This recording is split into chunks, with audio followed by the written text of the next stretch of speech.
ٹھیک ہے، لیکن اختیار صاحب یہ جو سر بجٹ کے حوالے سے چند صاحب تو کہہ رہے ہیں کہ چلیں یہ ایک جمہوری عمل ہے، ڈیڈ لاک نہیں کہنا چاہیے، لیکن 2 مرتبہ تاریخ تبدیل ہوئی ہے.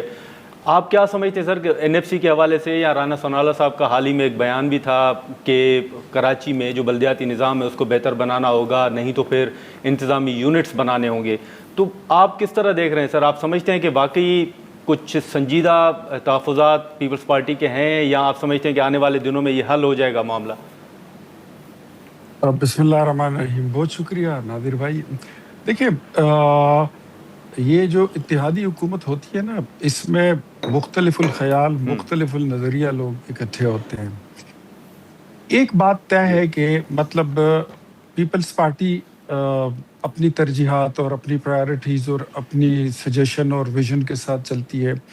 پی ایم ایل این اپنا ویژن لے کر چلتی ہے. کہیں نہ کہیں پہ پھر آپ کو ایک ساتھ بھی ہونا پڑتا ہے. لیکن ایک بات طے ہے کہ پاکستان پیپلز پارٹی کے ساتھ اگر کہیں پہ ڈفرینس آف اوپینین آ بھی جائے، لیکن جہاں پر when it comes to the national issues and national consensus، تو وہاں پر ہمارے بیچ میں اور ان کے بیچ میں پھر کوئی فرق نہیں رہتا، اور پھر ہمارے کنسنسس ہو جاتے ہیں. جو قومی ایشوز ہیں اس پر ہمارا پہلے بھی ہم یکجا تھے، اس پر ہم آج بھی یکجا ہیں. بجٹ جو ہے وہ دیٹ واز ناٹ ڈیلنگ، مطلب میں اس کو نہیں کہہ سکتا، because everybody was busy in the G B election. کیا پیپلز پارٹی، کیا مسلم لیگ نون اور اپوزیشن کی جو دوسرے ساتھی ہیں وہ سب ادھر بزی تھے. تو اس وجہ سے اگر تاریخ چینج ہو گئی تو اس میں کوئی اتنی بڑی بات نہیں ہے. لیکن somehow، بلکہ up to the best of my knowledge the things has been discussed and finalized between the leadership of PMLN and PPP. تو اب ایسی کوئی بات نہیں ہے. جو چیزیں آپ نے بتائی، ٹھیک ہے. نہیں، لیکن اختیار علی خان صاحب یہ جو این ایف سی کے حوالے سے تو چلے نوید قمر صاحب نے بھی بات کی، چند صاحب نے بھی بات رکھی ہے، لیکن بسپ کے حوالے سے وفاقی حکومت کے جو تحفظات سامنے آ رہے ہیں، آپ ابھی بھی سمجھتے ہیں کہ وفاق کے اندر ایک یہ سوچ ہے کہ بسپ کو ختم کیا جائے یا ڈیوالو کیا جائے؟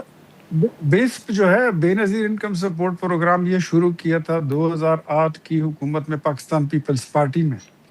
اور یہ تاریخ کا پہلی دفعہ یہ اس طرح ہوا کہ کسی اور جماعت کا شروع کیا ہوا پروگرام جو ہے تو اس کو دوسری پارٹی کیری آن کرے. اس کو کہتے ہیں تسلسل.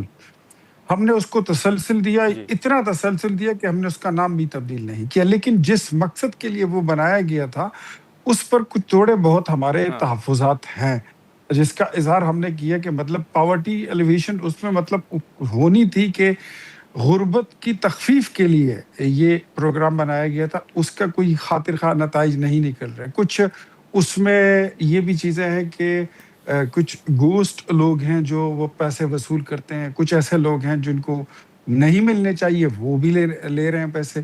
تو یہ اسی لیے ہم کہہ رہے تھے کہ مطلب اس کو آپ ٹرکل ڈاؤن، مطلب اس کو نیچے آپ لے جائیں، اس کو صوبوں تک، تو اس کا اثر زیادہ اچھا ہو سکتا ہے. ہم اس کو بند نہیں کرنا چاہتے لیکن اس پہ مزید جدت لانا چاہتے ہیں. تو ہماری تجویز ہے، لیٹس سی، بڑوں نے اس کو ڈسکس کیا ہوگا، وٹ ایور وہ فائنل کریں گے اسی طرح پھر کریں گے انشاءاللہ.